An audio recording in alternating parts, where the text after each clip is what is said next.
Hi everyone, this is Prepping by Faith. Welcome back to my channel. Today's topic is water is precious. We all know that we can't live more than 3 days without it, and so I think we need to be thinking about ways to minimize our use of it in an SHTF situation. In a future video, I will show you what I have prepped for water storage, but in this video, I think it's important that we discuss anything we can do to stretch our water supply that we do have.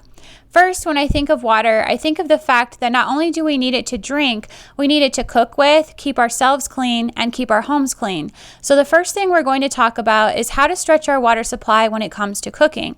You hear all of us talking about storing beans and rice. Those are a great starter prep, but you need to think about how much water those take to cook. With beans, not only do you need to soak them overnight, you also need to rinse them several times. The best way to tackle stretching water when it comes to dried beans is to either pressure can a bunch of them, or you could cook them as you normally would and then dehydrate them. I know this sounds a little odd, but once they are already cooked and you've dehydrated them, when you go to recook them, it will take very little water. The same thing can be done with rice to make it essentially instant rice. The other thing you can do to stretch your water supply when it comes to cooking is to store plenty of broth. Get yourself cartons of chicken and beef stock. This way you already have a base for your soups, stews, and any other dishes you could cook on a stovetop. Storing plenty of sauces is another great way to stretch your water supply. These can be added to pasta or rice. If you cook pasta, you could save the water one time and reuse it to cook your pasta again. You can't repeatedly use this water because of the starch that cooks off into it, but even reusing it once would help prolong your water storage.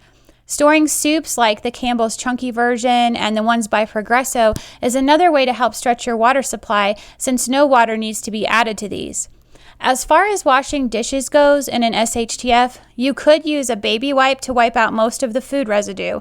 Then you could take a bucket and fill it with 1 gallon of water. You would want to add 1 tablespoon of bleach to this bucket and then let each dish sit in the bleach water solution for at least a minute, several if the dish or utensil had been in contact with raw meat, and then let them air dry. We all know that doing dishes in an SHTF would use a lot of water, so I believe this is a way to help navigate that situation.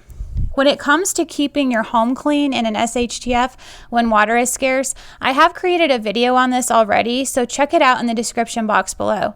Some of the best things to stock up on to help keep your home manageable when water is scarce would be stocking up on whatever bottles of multi-purpose cleaners you use, thick rubber gloves to protect your hands for really messy jobs, and also disposable gloves that you can toss so you're not having to waste valuable water washing your hands. Vinegar and baking soda, liquid dish soap like Dawn, and pet cleaners for your carpets. Consider storing something like a wet jet mop to minimize water needed for mopping. You can make your own refillable solution out of 1 cup of vinegar, 1 cup of water, and 3 to 5 drops of dish soap. Of course, we should always have some bottles of bleach and some disinfecting wipes on hand as well. Reducing water usage to clean clothing is another issue we should take a look at. I think there was a reason that people wore clothing for such a long time before washing it back in the day. They had to really be mindful of how much water they were using, and they knew having it for drinking and cooking was very important. The best way to minimize water needed is to have 2 medium-sized buckets with water, one for washing with a little detergent and the other for rinsing. In a future video, I will share with you the items I've prepped for laundry care in an SHTF situation. The last thing I want to discuss with you is how to minimize the water needed to maintain hygiene when water is scarce. We should all be familiar with large bottles of hand sanitizer and baby wipes, but after a few days, baby wipes aren't going to get that residue off like we would want it to. So what do we do about that? One of the best things you can stock up on are these packages of rinse-free bath sponges called Scrubzz. They take very little water to activate, and then you can towel dry. They are used in the medical field to take care of bedridden patients and also nursing home facilities. They make a great prep item for SHTF because not only can they be used on your body, they can also be used in your hair. The best part is there is no need to rinse off, you just towel dry.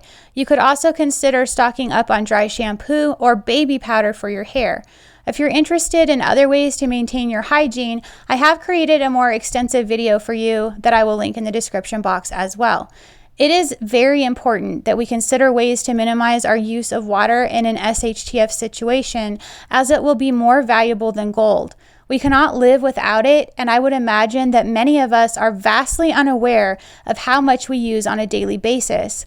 Thinking about these things now will help us to be more prepared if we are ever faced with that situation. Do you have any other ideas on ways to minimize water consumption when it comes to cooking, cleaning, or maintaining hygiene? If so, please leave it in the comments section below. If you've learned something from this video, please like, share, and subscribe to my channel. Remember to pray, prep, and put God first. God bless.